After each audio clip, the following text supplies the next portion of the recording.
chop you down. But we're live at the Javier Mendez Show podcast extravaganza with our famous nunchuck expert, Tony Valenti.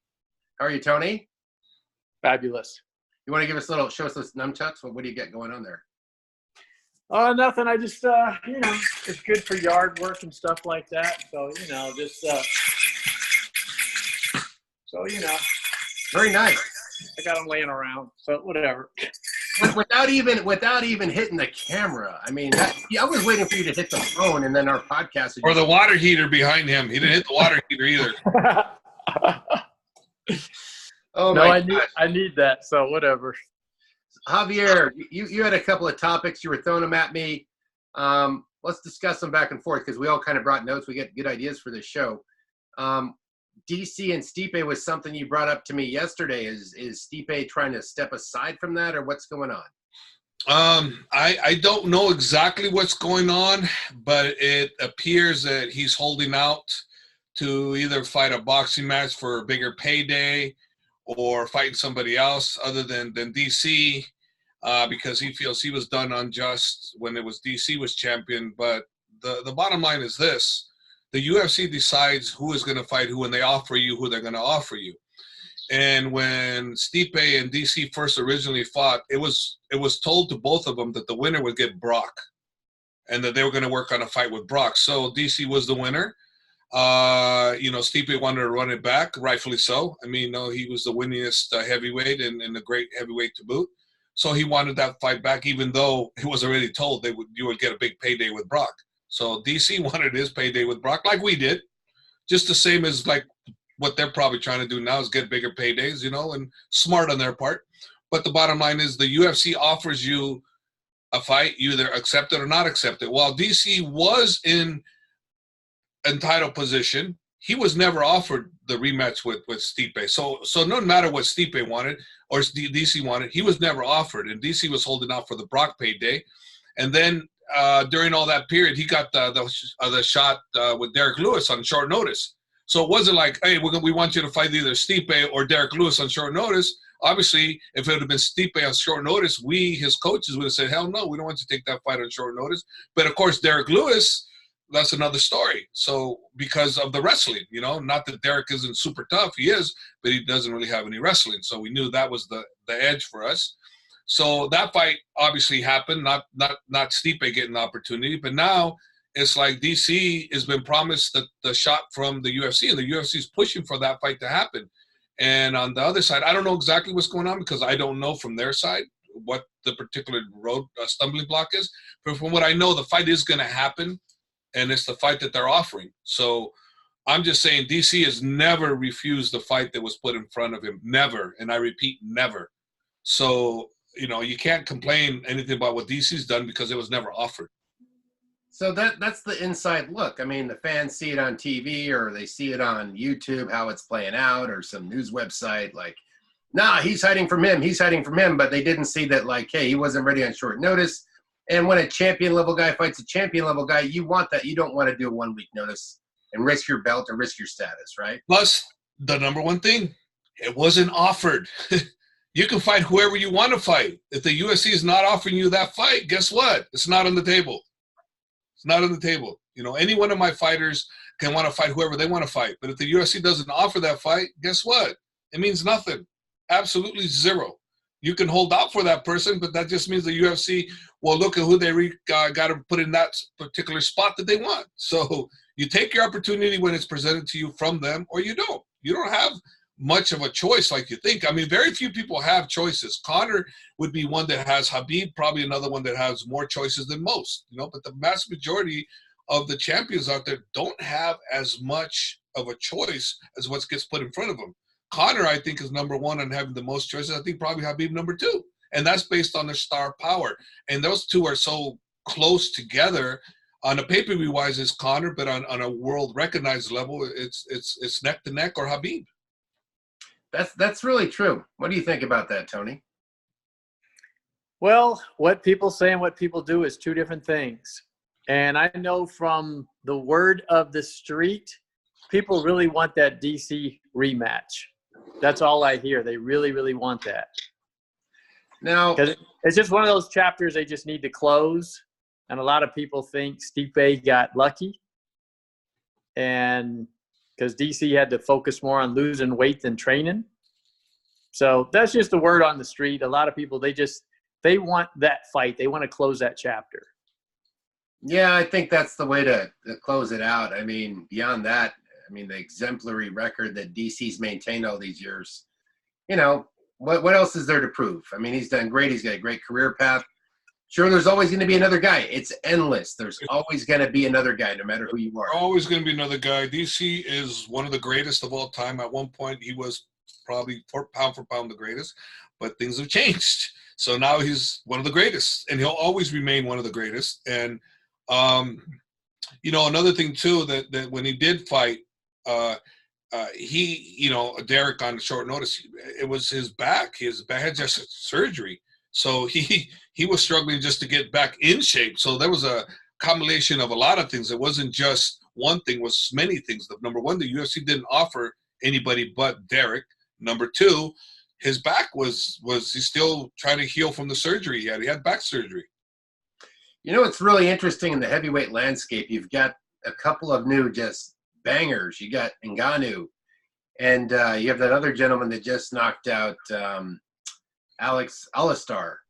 And Yeah, Kevin, I don't know. What's his name? The Rosenstrike. So those two are facing off, and it's like, oh my gosh, man, those are like two super knockout monsters. So before, if you look back at who the scary guy was, the scary guys from the past are getting knocked out. It is hard. Let's say you're a world record mile runner, and all of a sudden you're getting older and you're trying to beat the new guy and you're 45. Unlikely. I mean, you know, the one person that stayed in the game longer, just my opinion, was Randy Couture, because he was one of the first people I saw start leaning into game planning and blueprinting somebody to figure out their tendencies more. A lot of people fought reactively. Do you think that's true, Coach, or am I off? Well, I think Randy was just a superior wrestler, and he didn't. I mean, come on, there wasn't much to his game other than I'm going to use my great superior wrestling, and he's a, you know, I mean, come on, man, Randy's a gamer too, you know, but he wasn't a striker. He was a wrestler his whole life. And as an MMA fighter, he was not a striker. He wasn't, you know, if you wanted to beat Randy Couture, then you better hope he wants to stand with you, because if he don't want to stand with you, back then the chances of beating him weren't good because he was a great wrestler. A guy falls in love with his hands. He's like, hey, I'm a wrestler, but I'm going to throw some boxing at you. Oh, it's working. You know what? Maybe I got boxing too. And then they discover, oh, I have to go that many more leagues under the sea to master it. Better go back to my own game plan. Oh, well, the reality is, I think Randy knew what his game was. He knew how to use his game properly. He did absolutely the best with what he had, and he made himself a great fighter because he did it right. He did the right thing. He didn't try to become a striker. He used his striking to get in and shoot him for the double or the single, and use his wrestling skills. I mean, he used all the tools that were available to him to get to his main weapon, which is wrestling, and that's how he utilized and became a champion.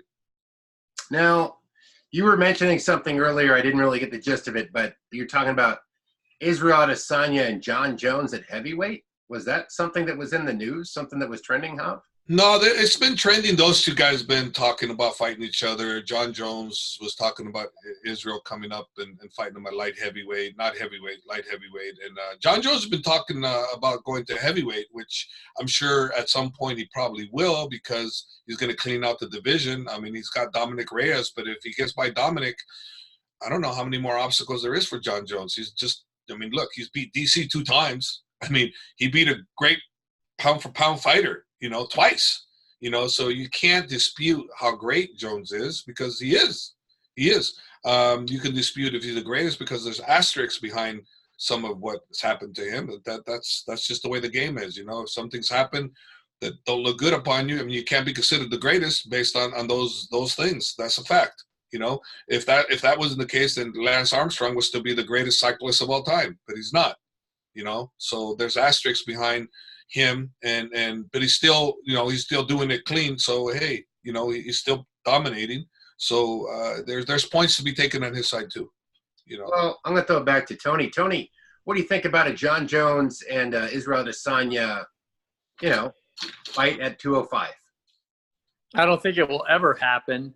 And going back to DC fighting John Jones is just my personal opinion. DC is a heavyweight. So unless you beat him at heavyweight, I think there's just that needs to be done. So if John Jones challenged him at heavyweight, then we have a completely different fight. But DC has to cut so much weight to make that 205. It's too much. So why not fight him at heavyweight? I guarantee you it would be a completely different fight. I think so too. Agree, but we'll see. I mean, DC first has to get his title, a rematch with Stipe, and that's still not done deal. They're working on it, but it's not a done deal, So really, we're just talking what ifs after that, because there's no title for DC, no champion. So I don't know. Talk about a hidden heavyweight. I remember years ago, Rumble Johnson used to come to my gym, and we're driving to an MMA convention with Mike Kyle in the car. And I'm looking at the two guys, and these guys will never fight. They're in two different leagues. Needless to say, years later they fight. Rumble gets the best of Mike Kyle, who was a bigger heavyweight at the time, and then went and stayed at heavyweight and then did light heavyweight. And this guy was fighting at 170. That's a funny thing when a guy is hiding at 170 and then goes up there. I don't know if that translates for everybody going up the ladder at 170 to try to be a heavyweight. They might just be fat at that level. Well, you want to hear a story that I did to poor Josh Thompson? I don't know what the hell I was thinking, but when Rumble first started out, when he was in the UFC, he came to our gym through Kung Lee, because Kung Lee was one of my fighters also, and Kung had his own school, so he brought Rumble Johnson over to train with us, and he wanted to join the team, but unfortunately, we couldn't let Rumble join the team because we already had Mike Swick, John Fitch, and Josh Koscheck all in the UFC. We couldn't have four because as it was, the UFC was giving us pressure in regards to these guys have to fight each other. And, of course, they were never going to fight each other. So having Rumble on board would have been another worse thing. So anyways, when Rumble comes over, I said, oh, so you fight at basically, 170. So I'm thinking, okay, 170, Josh Thompson and him, just 155. There's not much of a difference, right? So I put him to spar. And so Josh Thompson spars with Rumble. And he did okay, but I looked at the size, I go, God damn, that Rumble just looks so much bigger, right? So after it was done, the sparring, Josh did okay. Didn't do bad at all. But you could tell that the horsepower was too much on Rumble's side. And I looked at Josh and go, Josh, he looks so much bigger. He goes, duh, he's only like 210. And I was like, oh. I go, he's 210, but he fights at 170. He goes, yeah, he drops a hell of a lot of weight. I went, oh, because it looked like night and day, man. It's like a little midget versus a monster. But in my mind, I was thinking welterweight, okay, you're just one weight off. But no, Rumble used to drop 30, 35, 40 pounds to fight at welterweight. Wow. See, I knew that. I mean, I was hanging out with him like, oh, yeah, you're a leaner guy. You'll probably fight Jake Shields or GSP someday. And then, I mean, I would think that, like, cutting weight is to meet your – am I right about this? I'll throw it at you, Tony. Do you cut weight to meet your highest potential of power, like your best power to weight performance at that weight? Is that why people are staying at weight classes where they feel that's where all their strength kind of accumulates in one area? That is just such a complex answer for that, because some people, they have heavier bones, or they got longer limbs or longer tendons. It just depends how they're built. And some people can retain a lot of water. Like you said, Anthony Johnson, he can empty out 30 gallons of water and he rehydrates and he's big as the Hulk. So some people just have that genetic advantage. Same thing with George St. Pierre. He'll fight at 170, but after weigh-in, he can be 200 pounds. It's a big difference. There was something you brought up earlier. You were saying, like, you had some wild stuff to throw on the channel here today. Oh, we want to talk about Javier in his earlier days. I was like hearing about Bill Superfoot Wallace and a Wing Chun Master that went up against you, Jav. You've had such experiences? Oh, yeah. Earlier on, I had a friend of mine that was a 4th degree Wing Chun Master with some guy from Australia, Master. I don't know. William Chung. William Chung is William Chung's student.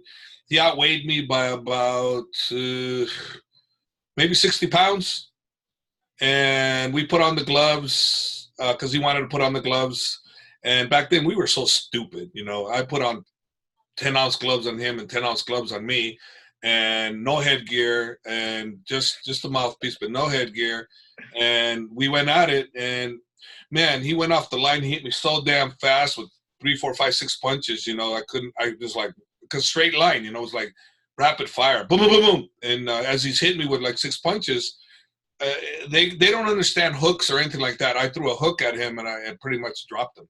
So it was one of those, you know, yeah, you hit me with 6 punches, but they didn't hurt at all. And I hit you with the left hook that put you out, you know. So that was my experience with the Wing Chun Master. So I think Wing Chun has got great advantages in a lot of ways, but I think you modify Wing Chun with some boxing, man, it could be a great art. What is it, Tony? The trapping of the arms, makes you parry faster. What is it you like about Wing Chun? Where's the strength in Wing Chun? That's your specialty. No, well, I mean, there's leg checks, there's side kicks to the knee, and the blocking is fine. The punching definitely is not going to be suitable for MMA at all, and even for the street. It just isn't designed for that. But the blocking can definitely toughen your arms up. And, you know, everything is bits and pieces. It's just like, as great as jiu-jitsu is, in the street, you really don't want to be laying on the concrete on your back because a low-level soccer player will kick you to death. So everything has its ranges, the environment. There's a lot of things that matter. So everything is bits and pieces. It's like a buffet. You just pick a couple of pieces here and there and piece it together. You know, it's funny. If you guys remember, this is old school. So anybody you guys watching this channel, you're going to have to look up old, like maybe by Fight Pass, and look up the oldest fights. But the early Vitor Belfort in his early days when he fought Vanderlei Silva. Now, there's boxing and there's Wing Chun. This was a whole other thing. This was chain punching forward like this, like over and over, just straight down the pike, just like a machine, like he was pumping pistons. Like making cake batter? Yeah. What was that, Hob? What was he doing? Was that just something a guy that does jiu-jitsu figured out because he's muscular and fast? Oh, that's exactly what I got hit with. I got hit with 6 of those. Okay. Like, so fast, you know, but they did nothing.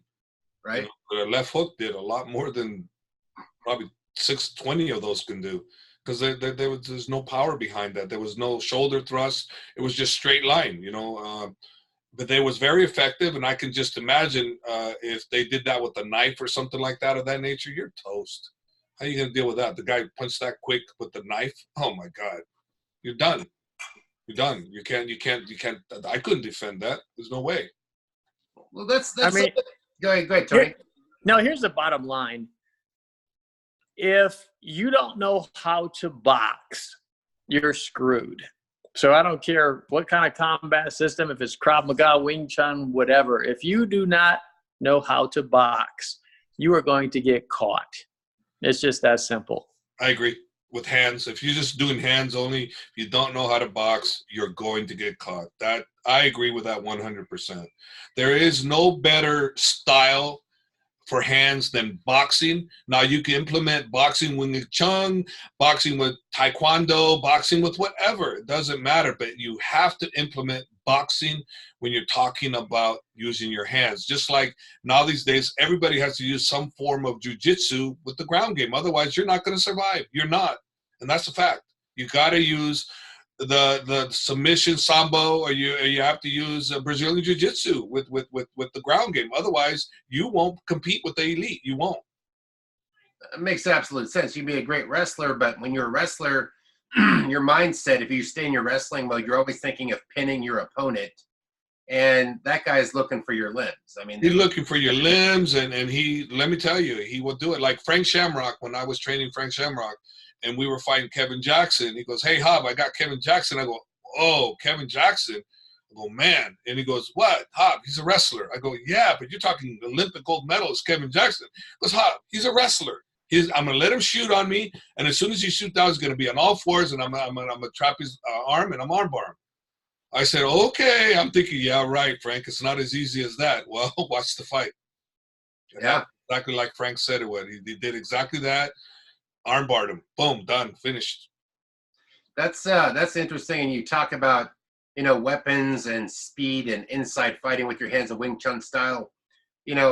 People from the longest time, I'll bring this back. I want to ask you guys how you came to your conclusions. I may drop my own ideas in there later, but when you were looking for a place to say, I want to learn a combative art, I want to learn a martial art, I want to learn fighting, did you shop around, or did you gravitate towards one thing, or did you find out, like, in our era was a little different than kids now? It's been vetted. Everybody's been thrown in the cage, and the last animal, the last style wins, and forget that style, forget that theory. This is what works, mixed martial arts, all these heavy things applied.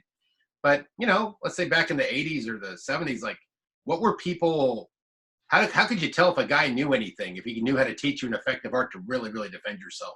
Because it's really easy to walk in to, like, the guy in Napoleon Dynamite with the big, parachute pants and, talking tough. Go ahead, Tony. I'll be next. Okay, all right. Well, every Korean that was a green belt got off the plane and was a black belt when he got to America. So they figured out a way, to make money. So every time there was a war in the United States, basically that was the biggest influence. So in the 40s and 50s, it was judo, and then 60s, it was karate. And then, after the Korean War, it was taekwondo. So every time there was a war, we had Asian influence. And then, the 70s, kickboxing, it started evolving and stuff like that. Then the 80s, they tried to push ninjutsu, like someone's going to walk around with, grappling hooks and smoke bombs and all this other stuff. So it's just all a way to market and make money. But right now, the most popular martial art in the world is taekwondo, because in foreign countries, they don't have a lot of opportunities, and they want any chance they can to travel and try to defect. So taekwondo is more popular in mainland China, and kung fu is almost dead over there. All the masters have left. Wow.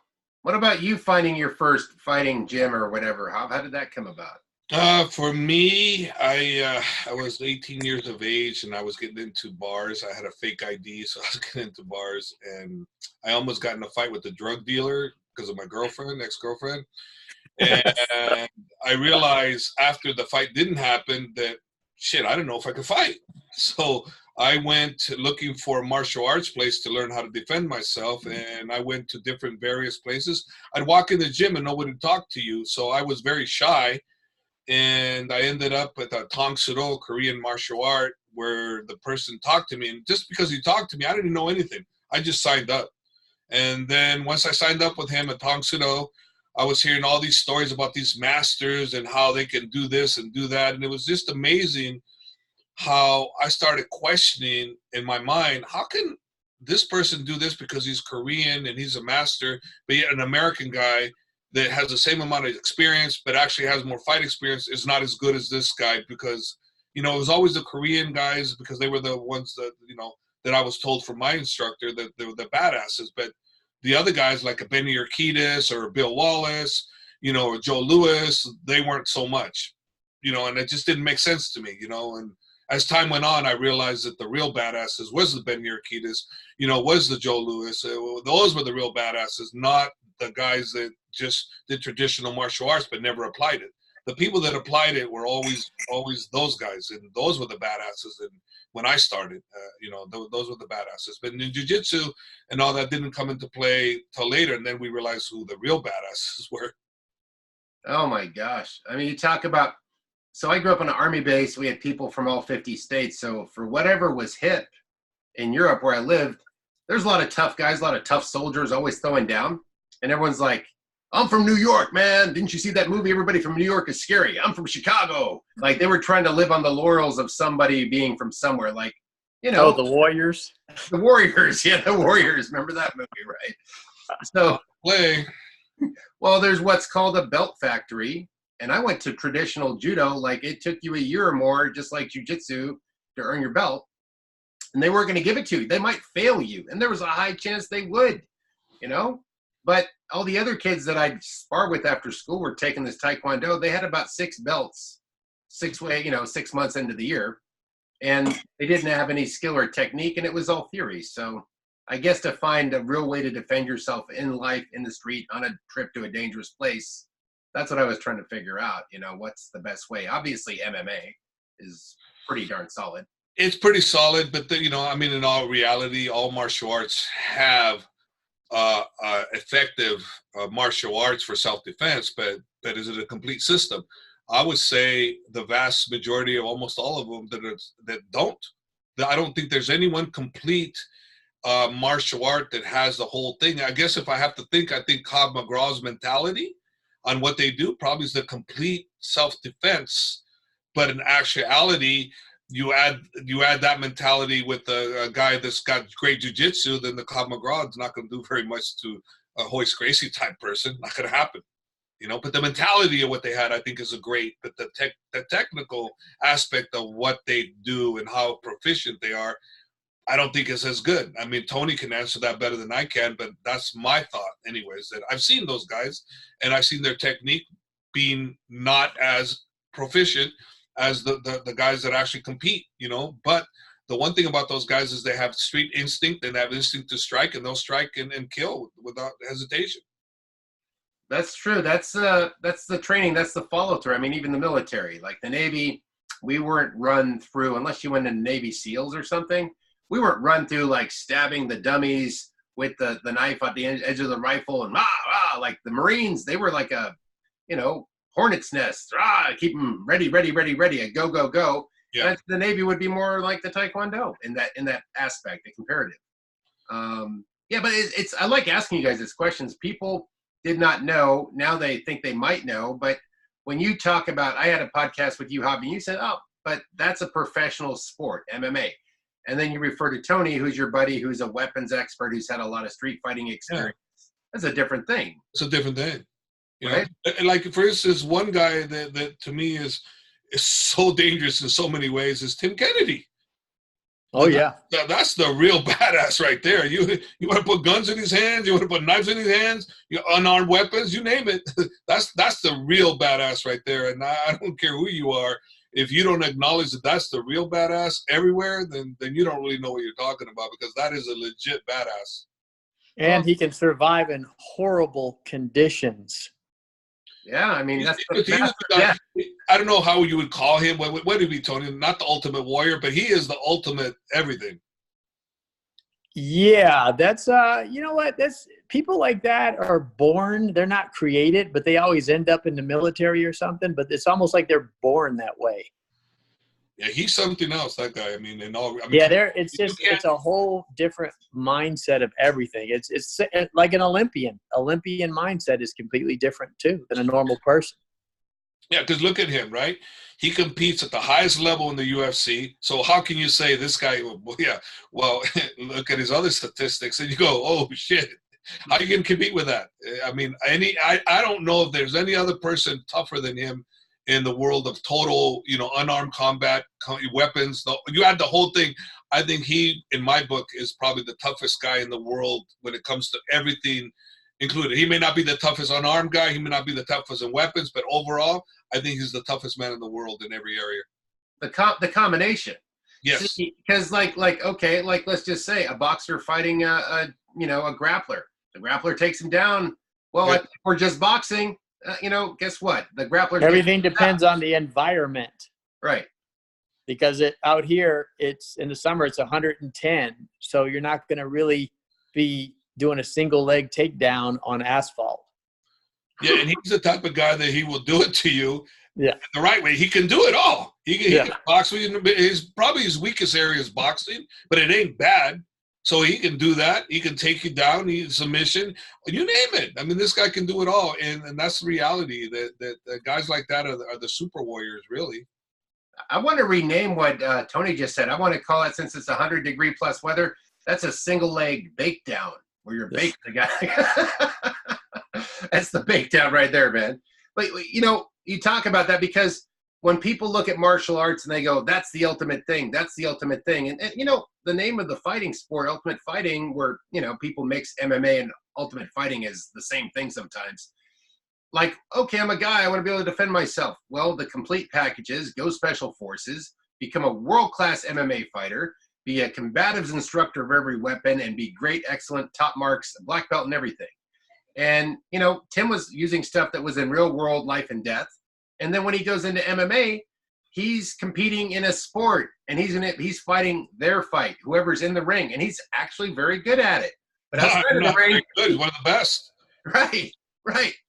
And outside the ring, he's got 100 other moves that when everyone else leaves the ring, they're like, "Oh, I'm sorry, am I in your territory?" Yeah, I'm sorry, I can't survive on worms.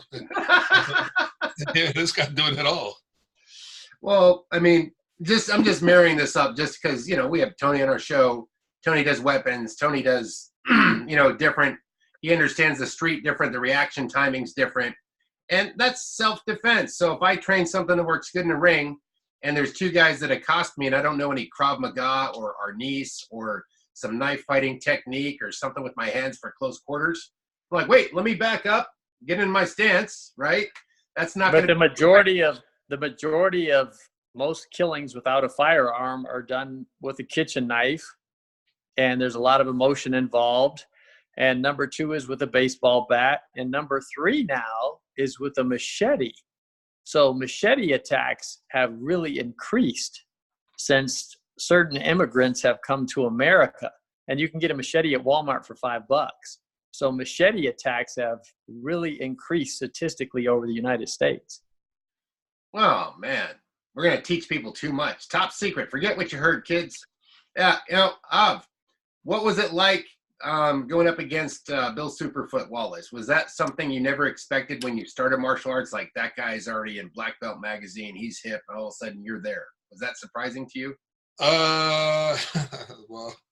Well, the story behind that is that's how I actually got started into fighting. Is Scott Coker, who is the promoter of Bellator now, he used to do PKA, promote PKA with Brad Hefton, Troy Dorsey, back of the old time fighters. And him and I, you know, he was my teacher. Scott was my teacher. And him and I were having dinner at Denny's. And he was talking about having somebody do an exhibition with Bill Wallace. He had one of Sam Montgomery, who was a ISK world champion welterweight, do one part, and then he needed somebody else. And he said that the other person that did it last time didn't want to do it this time because Bill, I guess, knocked out somebody in an exhibition. Bill knocked him out. So I guess this guy didn't want to have anything to do with that. And me, like a dummy, I said, I'll do it, but I was only joking. I wasn't serious. And Scott Coker said, okay, you're in. And as soon as he said, you're in, I was like, in my mind going, oh shit, no, I don't want to do this. But then I remember the talk of a good friend of mine who's passed away named Juan Alexander.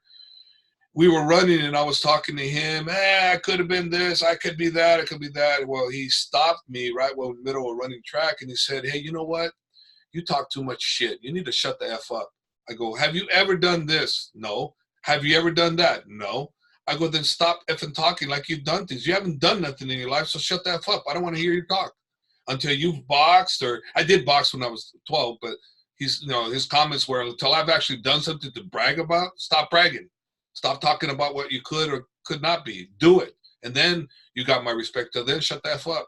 So that conversation came up in my mind as I was going to tell Coker, I'm only kidding. And I said, no, I shut up. I still did it. So I got ready to do the thing with Bill Wallace doing aerobics. That's how stupid I was and getting prepared for it. That's what the legend, and doing aerobics. So I go into this event and thinking, oh my God, what am I doing? So I get into this thing and Bill's actually working with me. He's actually, making me look really good, so he'd hit me, I'd hit him, and it was fun. Right? All of a sudden I'm going, oh man, this is not so bad. He wasn't hurting me or nothing.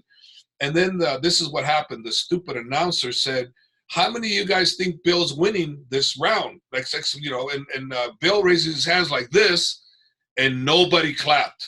Nobody clapped. And Scott Coker runs into the ring, goes, Jav, you want to come down? And I'm looking at him like, no, I'm good. I'm supposed to do 2 rounds. I can do 1 more. Well, anyways, come into the second round. Next thing you know, I come in, Bill sidekicks me. Freaking sends me back 3-4 feet. I come back in and I hit him. And then he hits me again. And then I hit him back. And then he hits me and I hit him. And then he hit me with the left hook. that I thought was going to come out my other side, and I hit him back. So at the end of that round, I ended up blooding his nose and his lip.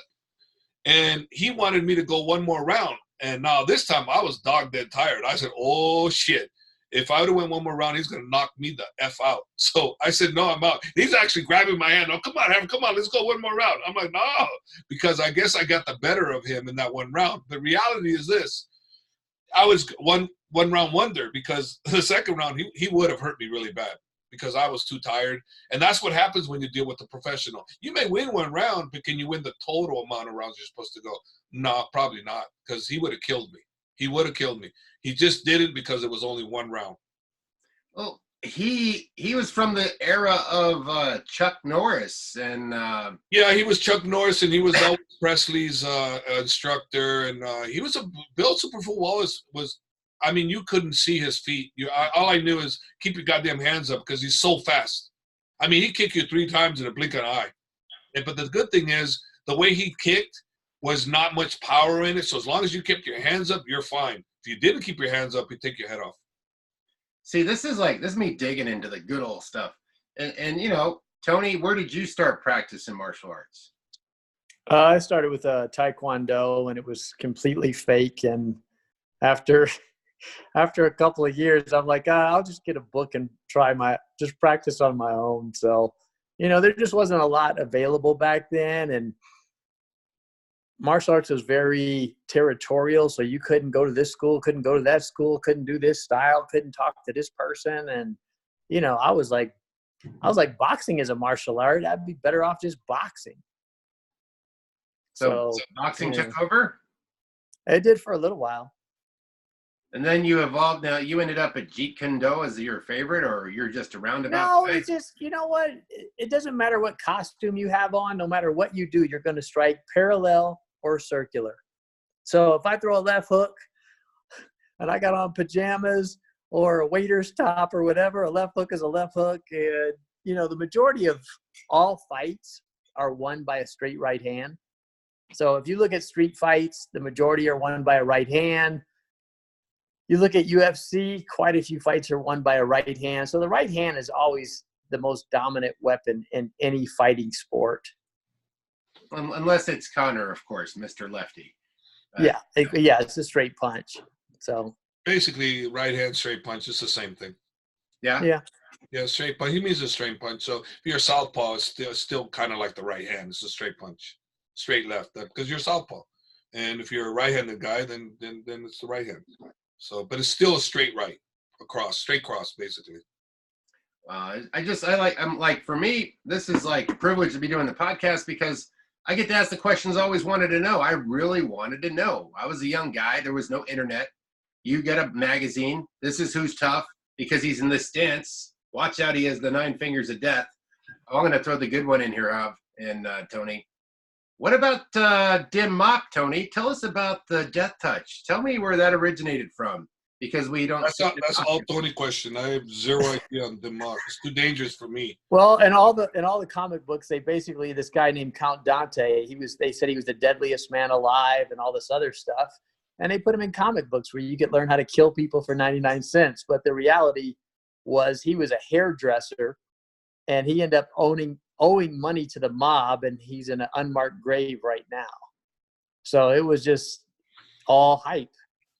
But there is a way to do the death touch, and this is how the urban legend started.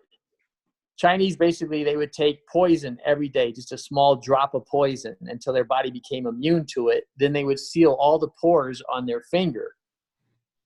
And then once they build up enough immunity to the poison, the assassins would go out and they would touch people in their jugular vein or their neck, and then people would publicly see it.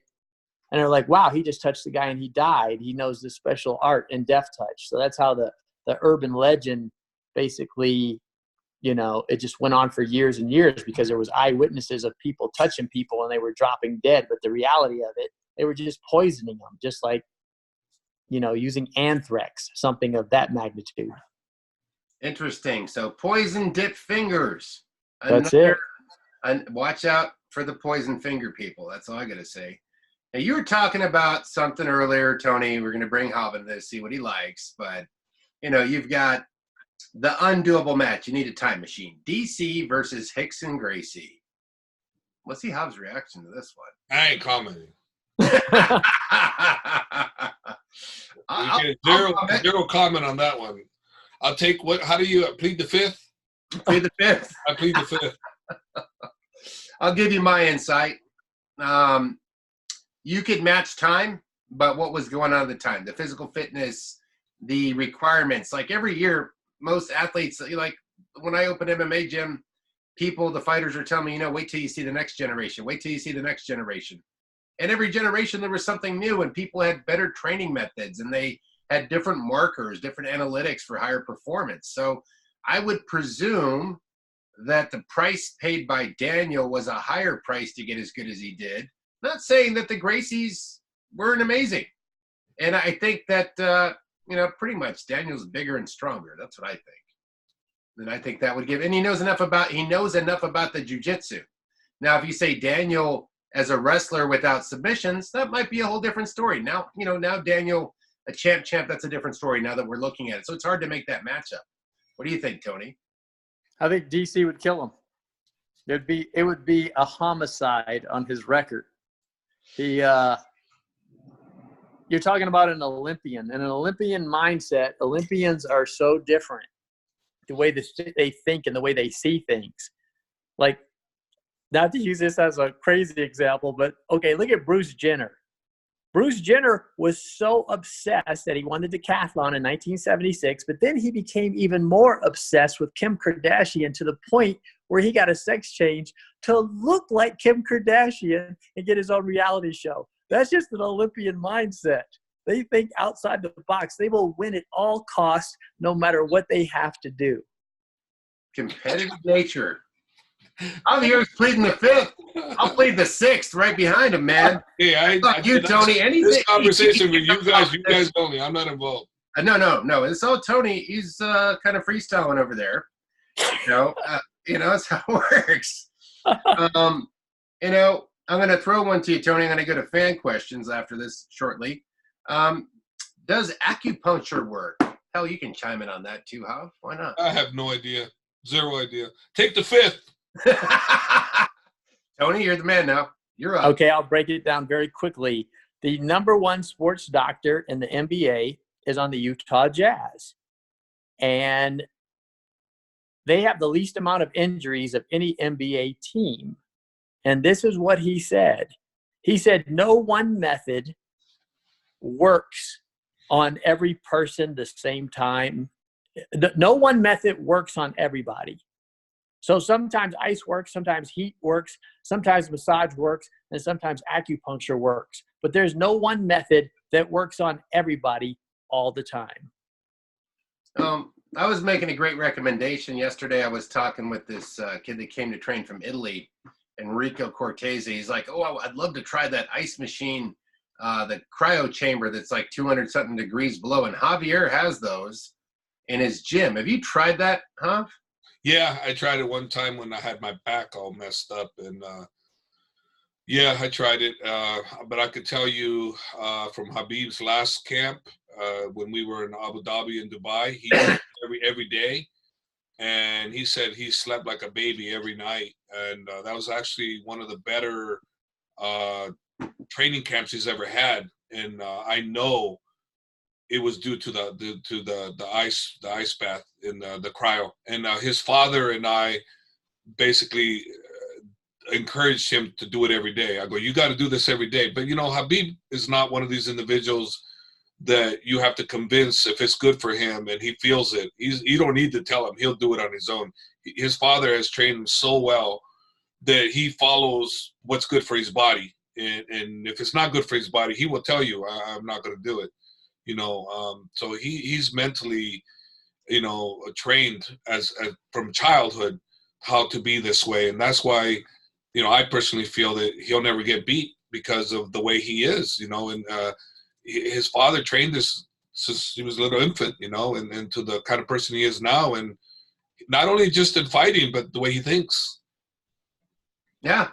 I mean, I told the kid because I knew how much work it was for Joanna to fire up the machine and turn on the ice chambers. And, I was you know, it would have been a last minute thing, and I saw her working, you know, um, you know, it's amazing, you know.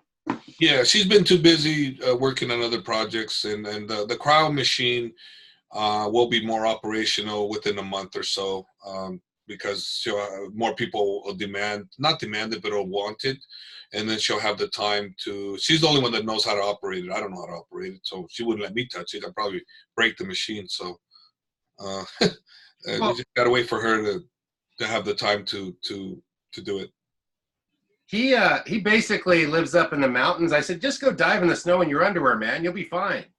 Actually, no, he has 3 villages. He lives in the main city of Dagestan, the capital city, and then he has 2 villages on top of that. He has one where I went to see the one village, and it's really high up there, but then there's the mountain village, which is above that. And if you watch my Instagram, you'll see I went to one of them. You see where I'm looking above that river. It looks like I'm thousands of feet above it, you know. But there's he told me, Coach, this is not the main one. The main one is like real mountains. Like we're really living in the mountains, but I thought that was real mountains. So he has three villages, not villages, 3 homes. Well, I mean, I was just saying the Italian kid, I said, you live up in the mountains in the snow, dive in the snow. There's your crowd chamber, poor man's crowd chamber. In your underwear, do it. There's a guy that pushes a lot of this. Have you guys, either of you heard about a guy named Wim Hof? No. He's like, that wouldn't be cold. That's not cold enough anyway.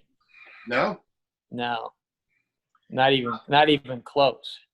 Now, I'm going to go to this one. It's funny. I got somebody text me, hey, I need some questions for Jorge Masvidal. What do I say? Well, I'm talking to you at the same time. I'm on my podcast with you guys. So anyways, you brought up Kobe the other day, who just passed, and you said he was a huge fan of martial arts, Tony.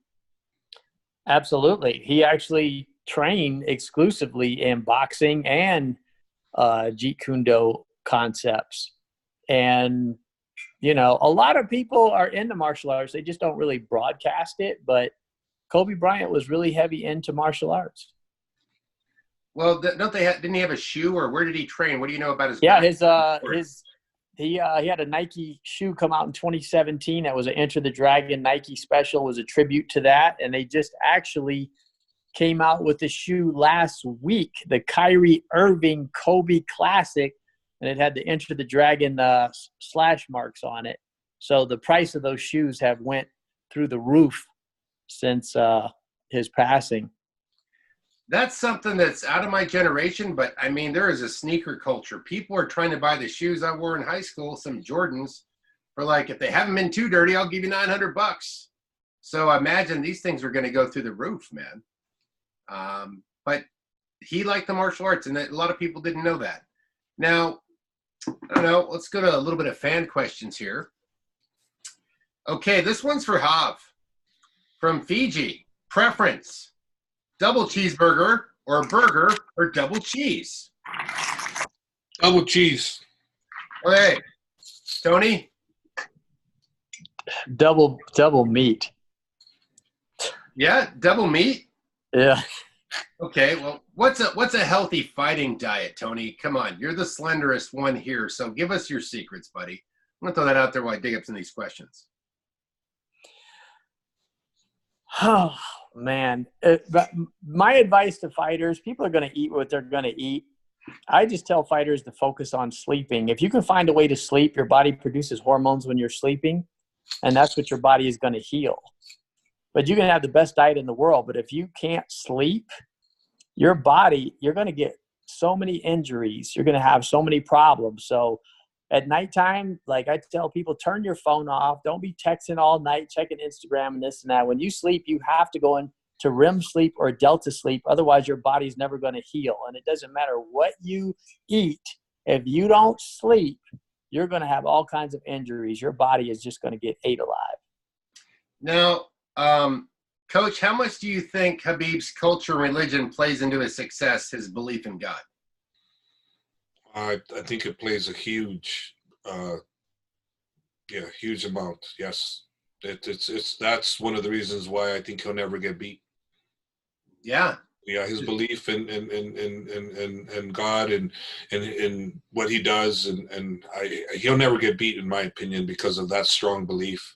And trust me when I tell you this, he lives every part of that of his religion. He's without a T. He's praying like clockwork. He stays away from the things he's not supposed to weigh. If you're gonna admire and respect and be have someone as your idol, he would be the one. That he fits all those examples of somebody that should be admired and should be respected, because he is who he is. He's not somebody that does something behind closed doors. He does the opposite. Nope. He's for real. 100%. That question was from B. Ali.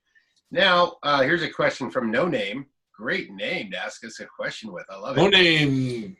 We don't know who you are. You don't know who you are. That's good. I like No Name. No Name. What's AKA's current relationship with Luke Rockhold? AKA's current relationship with Luke Rockhold is like always for the life of AKA Luke Rockhold. We love Luke Rockhold. We are family. We will be family for life. That's the relationship with Luke Rockhold. Now, this one's from LMBD LJB.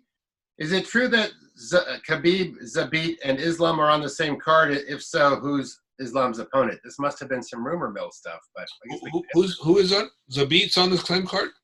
Yeah, Khabib, Zabit, and Islam on the same card. Is it wow, true? I like that. It's pretty good. I didn't know. Great. Would be great. I like that. And I think he's trying to get Umar on there too. So hopefully we'll get Umar, his cousin, on there too. So that'll be good for me. 3 of them on the same card. That'd be awesome. So I'd like to see that. We don't know if that's true. This is just a question. Maybe somebody. Oh, I thought he knew. He don't know. We don't know. I'm projecting it to happen. Yeah, make that happen. Make it happen. So I want that to happen. Zabit, Habib, Islam, and Umar. There you go. That's what I want. Actually, that's what's going to happen. I just got it right now. Oh, wait a minute. Habib's texting me right now. Oh, yeah. They're on. Yep, they're on. Yay. Zabit, now, is he pretty close with Habib? I mean, everybody's training in a little different camps. I don't know. They're in the same, they live in Dagestan, and I believe they're from the same the city. I don't know how to say it, Mahaskala or something? Mahaskala. Yeah, they're from the same capital city. So that being the case, they're good friends with each other. I don't think they definitely don't train together, but I'm sure maybe at one time they have. But every time I've been there, it's no, he's not. He's not part of their group. Okay, that's not. They're no enemies. They're friends. They're friends. That's what I thought. Yeah, they're definitely friends. And somebody asked me, what do you think of like Northern Russian fighters like Peter Yan, who just made a great display in the UFC the other day? He's incredible. He's fun to watch and confident as hell. He destroys you, man. I really like that guy. Actually, I only seen my first fight of him was the last fight he had. I went, wow, this guy's something else. Yeah, very fun to watch. Powerhouse. I was watching him on some different Russian leagues I'd find on YouTube. Pretty amazing. Now, here's a fun question. Would a 5'3" guy make it in the UFC? Well, I don't know. What was Demetrius Mighty Mouse? What is Henry Cejudo? I mean, I think Demetrius is probably 5'3", 5'4", if that. And what about Benavides? In the ballpark at 2 or 3%. Yes. Yeah. Yes. Right. Coach, it looks like you're going to have 3 fighters, God willing, on the 18th of April. Congrats. How will you divide your time on that night? It's easy. I'm not the only coach. I have Habib's father. Hopefully he's there, because when he's there, everybody follows the orders. They follow the plans. When he's not there, I don't know if Habib's going to listen to father's plan. But when his father's there, I know he's going to listen to father's plan. So I'm crossing my fingers that his father will be with us. And if that's the case, my job is, hey, I take command from the boss. He's the boss when he's there, and I love it when the boss is there. If he's not there, then I have to be the boss. So I hope the boss is there. Well, that was from Michael Taballo. And this one's from Ahmad Niazi. Please ask Coach from Ahmad Niazi what chances he gives to Habib retiring after his fight with Tony. Nah, I don't see it. He's talked about fighting a few more times or more. He's publicly stated that the people that decide when he retires is his father and I. And that being the case, I would say his father has that decision making, because I won't make that decision, you know, and his father will make that decision way before I will, you know. So it's just going to come down to his father. Upon Khabib's words, his father and I would make that decision. And being that I'm telling you my word, his father's going to make that decision, not me. Because his father cares about him, and he wants to make sure, and he sees him on a daily basis. He's going to make sure his son does not get hurt. Well, I'm Todd. This is, you asked a question. I'm sorry, it's like about the elbows. We've talked about a lot about that with Tony already, so I don't want to have every podcast sound the same. But if you look around, we've done something on that. Now, normally Khabib makes a 10-week fight camp, but it's already 8 weeks till his fight, and he still didn't show up at AKA. Do you think that Khabib will have enough time? What he's talking about is they haven't even had 10 weeks yet. He'll be here. Who knows who is scheduled to be here? But it's always 10 weeks. But we're not at 8 weeks. April 18th.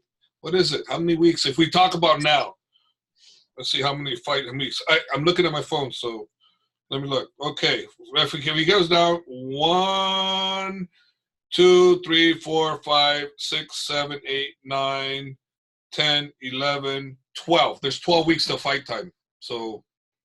And he's already training in Dagestan, right? He's training for the fight already, but he's 12 weeks out. So I think someone's thinking maybe he's fighting March 18th.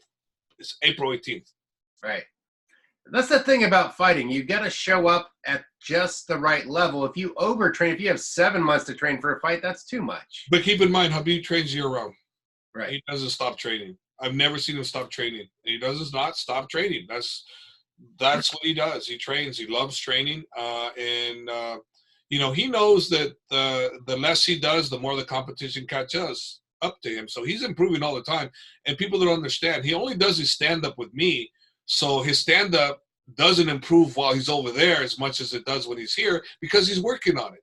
And another thing that people don't understand is he doesn't have as much time to work with me because he's doing so much.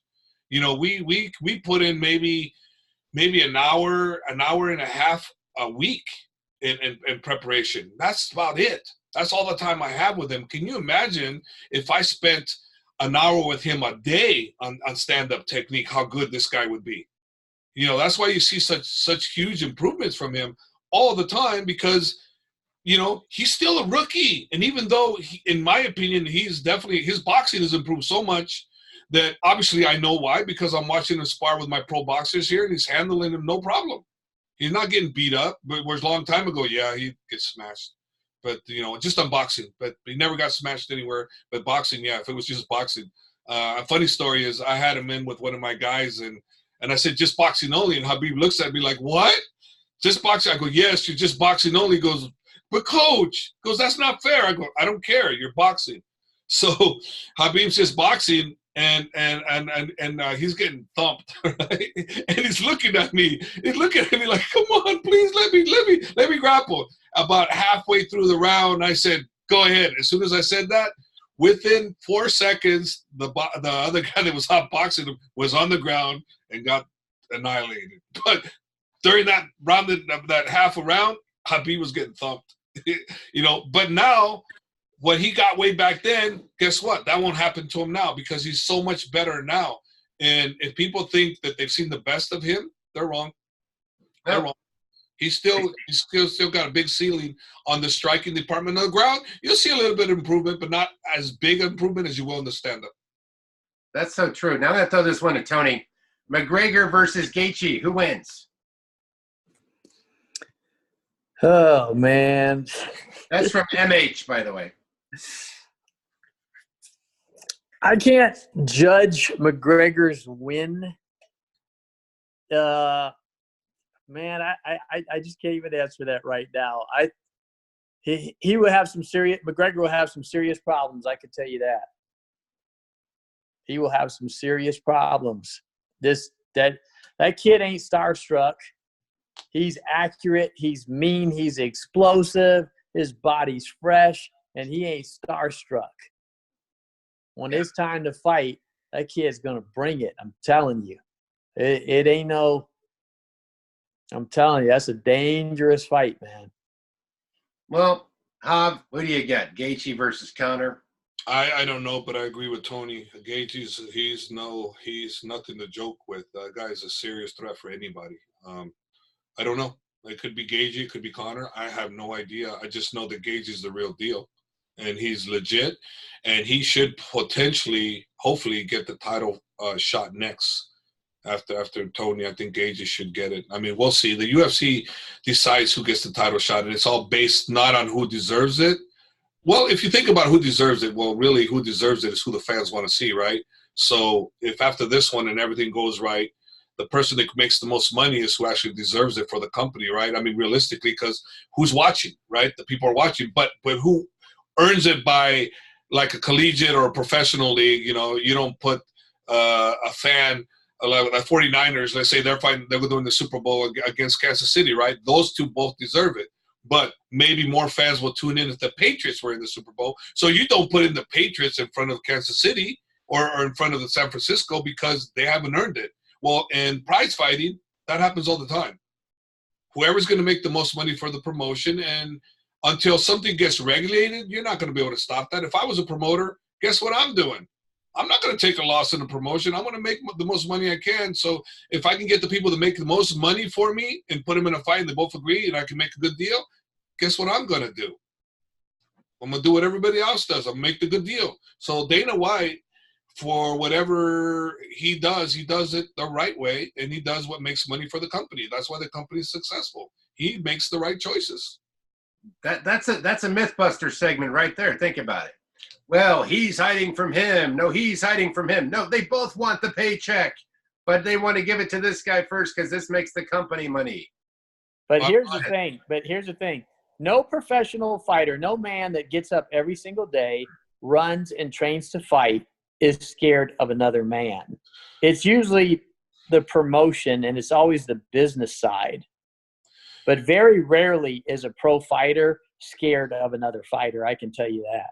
I can tell you from experience that these fighters, like Cowboy mentioned that he was scared and afraid, but he's not afraid of he wasn't afraid of fighting Conor. He was afraid of losing. We, as all fighters, the one thing that scared the shit out of me is losing, not getting punched, not the other fighter, not fighting him. I was scared of losing. So we, as fighters, we do get afraid, and the afraid is not of getting punched. It's losing. We don't want to lose. So if there's any fear, that's the fear we have as fighters, is the fear of losing, not the fear of fighting.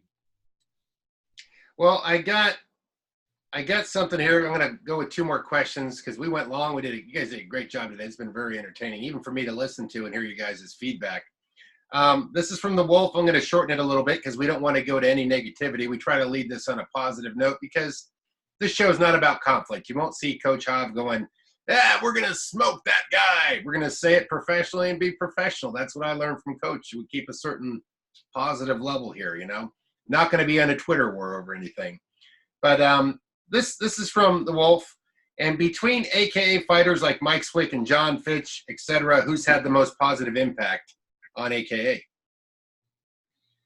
They're equal to me. They've both been fantastic. John Fitch was impacted me in a great way by showing me that he could become a champion without my help, or at least the little bit of help as possible. So he is one of my proudest moments because he didn't require me to be there for him, and he became a champion for the World Series of Fighting, you know, without my one-on-one. You know, I was there for him, but I wasn't there for him physically, and I was very impressed with his mindset that, hey, if Hab's not here, I don't care.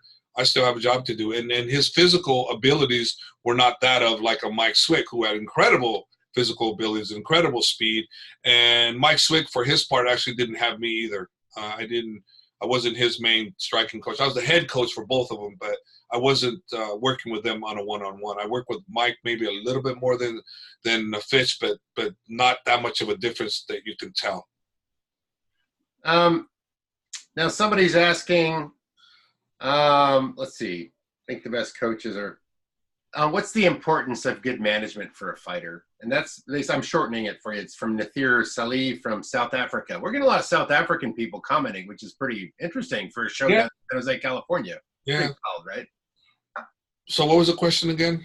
What's the importance of good management for a fighter? How important is it to have a good manager? How's that going to impact your career? I mean, I'm pulling it apart. It's to me, it's honestly, to really be a champion, it's everything.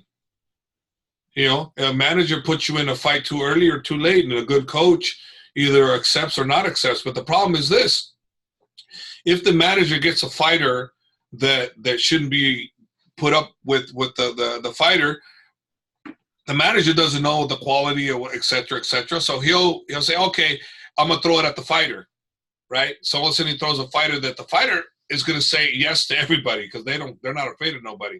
So he's gonna take a fight that he shouldn't take. Well, as a good manager, will nip it in the bud before he even gets to that point. He will say, we're not ready for this guy, we're not ready for that guy. And it's extremely important, especially in the beginning career of these great potential guys that could be champions, because you can derail them by giving them too tough of matches early on. So management is, in my opinion, just as important, if not more important, than a great coach and a great team. Well, I'm going to show you, you had me post this out there everywhere. One of the guys comes and trains with you, Joe Giannetti, talking about the experience of what it's like to spar and grapple with Khabib. Why did you really like that video? What got you on there? We're going to have him on the show eventually. What I liked about the video is the truthfulness of it. He said it right he hit it on the nail. It's exactly what happened. He comes in the very first time, and I looked at him and I said, Joe, you're a southpaw. You're going with Khabib. Oh, okay. I wasn't ready to spar. He had that mentality that he'll do it, but he wasn't really looking. He didn't know what to expect.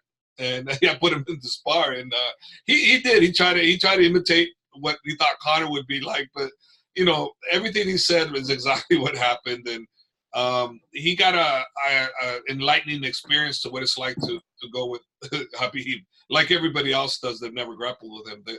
They get the eyes woken up a little bit because he's so dominant. You know, I can flash a clip of that real quick. Let's see how it looks on this share here, so people can find the video, because this guy's a real likable guy. Oh, extremely likable, yeah. Let's see if we can let this play through for a second. Check this out. This is Joe Giannetti. He comes in, shows a lot of respect for Coach. And he made me feel like I never wrestled. He made me feel like I never grappled. Like, and it wasn't like he just overpowered me and there was nothing I could do. He outworked me, out technique. Like, he's just that good, man. And people don't get it. 3, 2, 3, It happened to be sparring day, and you know, we all line up. We have like almost a team huddle. We're sitting there like, this is who's fighting, da da da da. And I was like, hey guys, like DC and Luis know me. My name is Joe Giannetti. I've done some show with them. I'm going to be here for a month. I'd love to work with everybody. I'm here to learn from everybody. And they were like, he's getting ready for Conor McGregor. Javier Mendez was like, okay, we need long, tall lefties. He's scanning the room, and I'm like, oh, no. And he's like, Joe, you're going with Khabib. And I'm like, I don't even know him. They're like, yeah, but you're long and tall, and you're a lefty. I'm like, all right. So my first day there, they're like, you're going to help him get ready for Conor McGregor. And I'm like, I mean, my stand-up's not like Conor's, but I'll try. And I went with him first round of the day. We did MMA, and in my head, obviously I'm not going to get the better of him, but I'm going to try and be a good teammate and fight like Conor. So everything I did was to set up that left hand. I did not land a left hand on him. Like, I couldn't touch him. And I'm sitting there, I kind of moved like, you know, Mike Tyson did, like this stuff. But I knew that, and I'm like, okay, he goes left, right. When he comes back to the right, I'm going to clap him. Through my left hand, he was under it, shooting on my legs. And I'm like, oh no, here we go. And I actually shoved his head, and I got him below my knee. And I was like, this is it. I'm going to stop the takedown. I got his head below my knee, and I pulled my foot up. And I was like, that's it, I'm free. And he's on my other leg. Now I'm fighting off this leg, and I'm like, uh-oh, I wasn't ready for that. Then he's on a double leg. And then he climbs up my back, and he's got my arm trapped. He picks me up, launches me through the air. And as I'm flying through the air, I'm like, yeah, I was waiting for that. And then he was stuck on me. His hip pressure, how he could just squeeze. It wasn't like raw strength. It was technique. And, like, you could tell he wasn't exerting himself. He wasn't. Like, he whipped my ass. He wasn't trying. He was just, you know, he told me really tight. He pops her up, a couple good punches, he backed down low. And I'm sitting there going, this guy's going maybe 40%. And I'm trying as hard as I can to shrimp out. Can't get his knees off of me. It was crazy. I did 3 rounds from that day. I was exhausted. I wanted to throw up. I've never in my life thrown up from training. Ever, no matter how hard I've trained. Wanted to throw up. But yeah, that was my first day at AKA. Well, that was you fed the poor kid to an alligator. What the heck? Yeah, I need more Joe Genettis because he is a great disciple, and he's a great partner for people. He doesn't try to hurt anybody. He works, and if anything Joe does, he doesn't go hard enough because he's trying to save himself and he doesn't want to hurt no one. But yeah, no, I did feed him to the wolves. Hey, did you ever get fed to a wolf, Tony? 11 million times. Yeah. Where we're mostly on the street. Well, I'll put it this way: I've done more damage than damage has been done to me. But as you get older, you wake up and it's like you're like the Tin Man without a can of oil. You just you're kind of rusted. But that's life. You're gonna win some and you're gonna lose a lot. Well, we posted some of your videos up, Tony. People can see you with your nunchucks and your kicks, and Well, I like weapons because I'm old and I don't really want to get into a long fight, so it's just easier for me to just pull out a samurai sword and call it a day. So there it is. Did you ever play with weapons? Yeah, back in the Bruce Lee era days when the Enter the Dragon and Fist of Fury and all those came out, Chinese Connection. I tried to play with the nunchucks, and I was playing with them outside my. What we do is we get chain and we get sticks, broomsticks, and we put nails on it, put the chain, and I started playing with that stuff. And as I'm doing it, trying to break bottles in my backyard, my next door neighbor says, "Hey, those are illegal." It scared the hell out of me after that was done. It's like he's probably going to call the cops on me. I get in trouble, I'm like, so I stopped playing with the nunchucks because my neighbor said that they were illegal and I was going to get in trouble. Well, I mean, but this will be my closing one, and this is the funny one. Did you guys ever hear this urban legend when you were a kid? Oh, I can't get in a fight with you, man. My hands are registered as a deadly weapon at the police station. Yeah. How many times have you had your hands registered, Hob and Tony? I've never had my hands registered one time, but the law looks at Tony and I as registered because of our experience in martial arts. So whether we're registered or not, we're screwed if we do something that's, especially being instructors and me being a gym owner and Tony being a fighter, ex-pro fighter, we're kind of screwed. We can't be doing things to anybody that's not experienced. We have to handle it appropriately. We can't overdo it. We can just do it right. If we overdo it, we could be in trouble. Yeah, that's true. I mean, if you're like I always say, I'm the big man on the scene. I'm not going to be looking like the victim, so it doesn't matter. And if you're a martial artist, that's the same thing. Yeah. See, if you're registered in any state as a professional fighter or a former professional fighter, that actually is equivalent to having your hands registered because you're a combat athlete. Yeah. So that is the factual truth to it. So any MMA fighter at AKA who has a professional license, who's a sanctions fighter, he actually is registered. And it could be a $10,000 fine if they punch somebody in the head. I had a situation. I used to have Rumble and Mike Kyle work as bouncers for me 12 years ago because I used to run security at a club. And then one day a jerk comes in there and they're like, "Len, you have to handle this guy." And I want to hit the guy. Mike's like, "I can't hit the guy. I'm going to go to jail. I'm going to break the guy." And Rumble's feeling the same way. And both of them are all level. They're not afraid. They're afraid of what they can do, right? 100%. And everybody, we got them out of there. We did it professionally. But had they had to go to that level, I can only see an incrimination coming back the other way. Look, listen, when you got professional fighters out there in the world, the normal street world, you don't rarely see those guys ever do anything because they know what they can do. They are confident in their abilities, and they don't need to go out there and prove how tough they are. They will do it in a self-defense capacity, and that's it. Everybody's heard of stories of the pro boxer knocking this guy or the kickboxer or the MMA guy taking care of someone snap real quick. Well, you won't see too many of these guys in actuality do it at a really high level because they know what they can do, number one. Number two, they're normally pretty at peace with themselves. They're not out trying to prove anything because they do it in the ring. And they let their aggression out there, and they don't need to prove to the street public how tough they are. They're out there to make a living doing this as a profession, not beating up people on the street. Yeah, that's true. Well, So there's just no money on the street, so it's just a waste of time. And two, it's uncompetitive. So a guy standing in front of 7-Eleven smoking and drinking a 40 is totally uncompetitive. You're not going to get paid for it. And then you hit him, and the state's going to sue you. And then he's going to want you to buy him an electric wheelchair. So it just – the way the system – and then there's cameras everywhere nowadays. It isn't like it was 20 years ago where you could actually knock people out. So with today's reality show world where there's a camera on every corner, you just can't really do nothing. And it's not profitable anyway. Well, this has all been awesome insight. Had a fun time making this.